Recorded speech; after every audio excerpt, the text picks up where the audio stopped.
Alors il y en a eu plusieurs, sauf que bon, il y avait une grosse déception. Donc forcément, il y a peut-être eu certainement de l'excès, mais aussi des choses qui ont été dites et sur des choses qu'on a vues sur le terrain. Donc là-dessus, je pense qu'on va pas revenir sur ce qu'on a dit, et c'est ce qu'on a ressenti. Alors après un match, comme j'ai souvent dit, après une victoire, après une défaite, on dit de temps en temps des conneries. Alors il y en a peut-être eu de dites pendant cette période-là, mais derrière, avec le recul, je dirais que l'analyse de fond est la même. Après, dans la méthode et les solutions, peut-être être beaucoup plus dans le travail de confiance que dans un excès, même si, encore une fois, il y a des choses qui se sont passées, et on ne peut pas les négliger.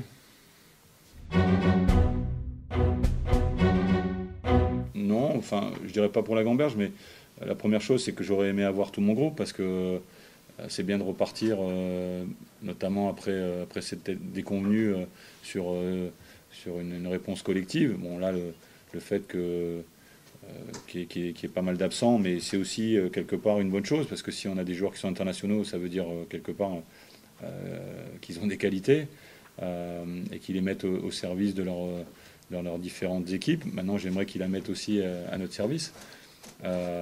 Et d'un autre côté, ça m'a permis d'être plus proche peut-être d'autres joueurs, puisque en ayant moins de monde, je dis pas que ça a facilité la communication, mais ça m'a permis de voir aussi individuellement certains joueurs.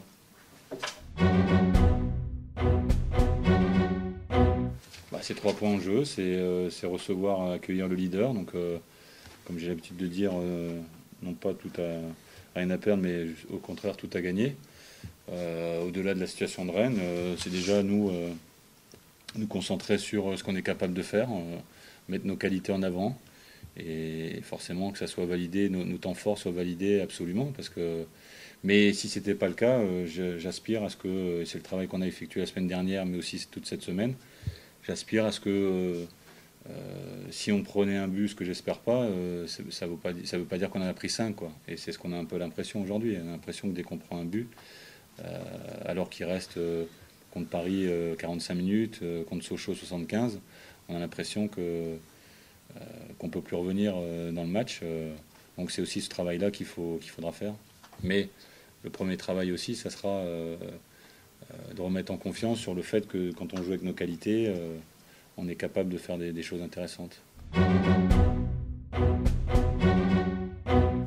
De la part de l'adversaire, je m'attends à l'image de son entraîneur, hein, qu'il ne nous fasse pas de cadeau, mais ce que j'attends surtout, c'est une réaction de mon groupe, de mon équipe. Hein, donc, je pense qu'on a...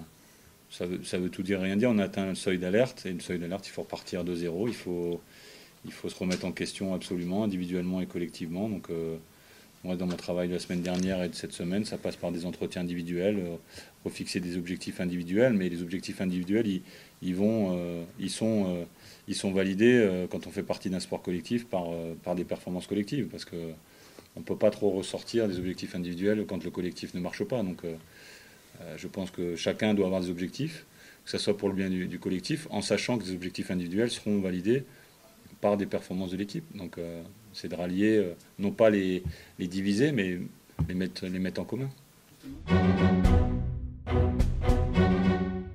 C'est pas jouer gagne petit, mais c'est déjà reprendre de la confiance. Et la confiance vient par les points, forcément. Donc oui, une victoire. Mais le match de Paris, pour moi, a été déjà une orientation, parce qu'on sortait, comme tu l'as dit, de Valenciennes, avec une prestation honorable, où on est revenu dans les 5 dernières minutes. La première mi-temps de PSG a validé ce retour dans l'esprit, mais aussi quelque part dans le jeu. Malheureusement, ça n'a pas pu aboutir par une victoire. Donc on aurait dû aussi peut-être, mais bon, comme ça a été au bout de 2 minutes dans l'entame de la deuxième mi-temps, peut-être qu'un match nul contre Paris, même si après la première mi-temps on aurait pu regretter de ne pas avoir gagné, mais un match nul aurait été dans la suite logique de Valenciennes, donc 1+1+1, et toujours cette importance de confiance, et on sait que c'est par les points que ça passe.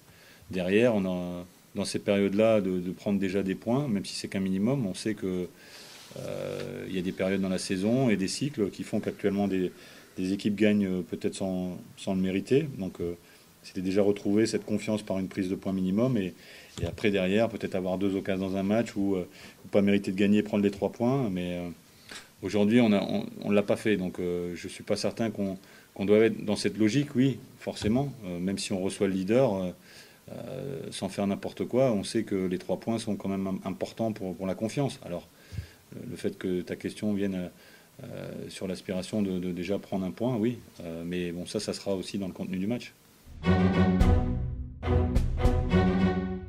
La semaine dernière et cette semaine ont été faits ou est faite pour justement avoir cette prise de conscience, mais pas non plus se mettre une chape de plomb supplémentaire.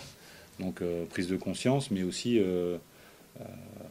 retrouver une confiance déjà en ses qualités, les mettre en avant et essayer déjà de jouer par rapport à ce qu'on sait faire.